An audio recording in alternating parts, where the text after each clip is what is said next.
Qarabağın misilsiz mədəniyyət xadimi, Şuşalı alim, şair, xəttat Mir Məhsin Nəvvab həm də bir musiqi mütəxəssisi idi. Onun musiqi elmindən bəhs edən Azərbaycanca bir əsəri də var, Füzuhul Ərqam. O əsərin girişində maraqlı bir rəvayət verir. Yazır ki, deyilənə görə musiqi elmini həkim Fisaqulis, yəni riyazi elmlər ustası, filosof Pifaqor ixtira edib. Bir gecə yuxuda ona deyirlər ki, filan yerə get, hikmət sirlərindən bir sir sənə əyan olacaq. Həkim Pifaqor sübh vaxtı o məkana gedir.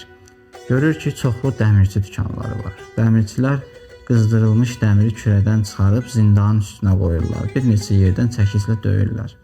O iki dəmir bir-birinə dəyəndə onlardan bir səs çıxır. Həmin səslər həkimin könlünə yatır və düşünür ki, elə bir şey icad etsin ki, ondan müxtəlif avazlar çıxsın. Bir at tükü gətirib bir ucun dişi ilə, bir ucun isə əli ilə tutur. Dırnağı ilə onu hərəkətləndirir, tərpəniş verir. Görür ki, ondan bir qəribə avaz çıxdı, amma güclü deyil, zəifdir. Sonra onu bir əbrişimlə, yəni tellə əvəz edir. O teli də hərəkətləndirir və görür, ondan da yaxşı avazlar çıxır. Amma onun da elə bir gücü yoxdur və Pifaqor bir müddət bu elmi tamamlamaqdan ötürü təfəkkür edirdi. Bir gün yoldan keçəndə görür ki, bir camışın qurumuş kəlləsi düşüb, yel əsdikcə onun dəliklərini dolur və ondan avazlar çıxır. O kəlləni götürüb ona bir ağac yerləşdirir və bir neçə sap bağlayır. Tərpəniş verəndə avazlar eşidilir.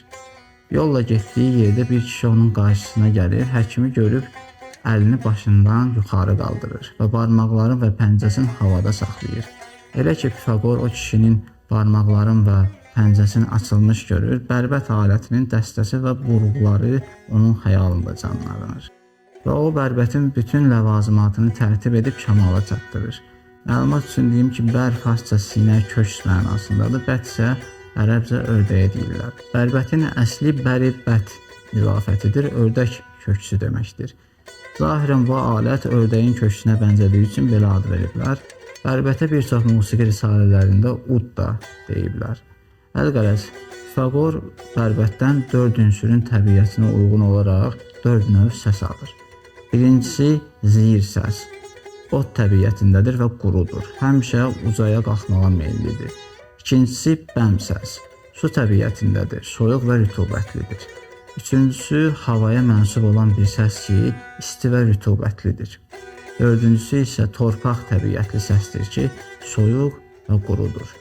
Alim bu ləhnləri, yəni avazları tərtib edib qurtarandan sonra 7 ulduzun təbiətinə uyğun 7 pərdə ixtira edir. Və ondan sonra bu fənnin bir dəstə mütəxəssisləri o alətin pərdələrinin sayını 12-yə çatdırırlar ki, bu da 12 bürcün təbiətinə uyğundur.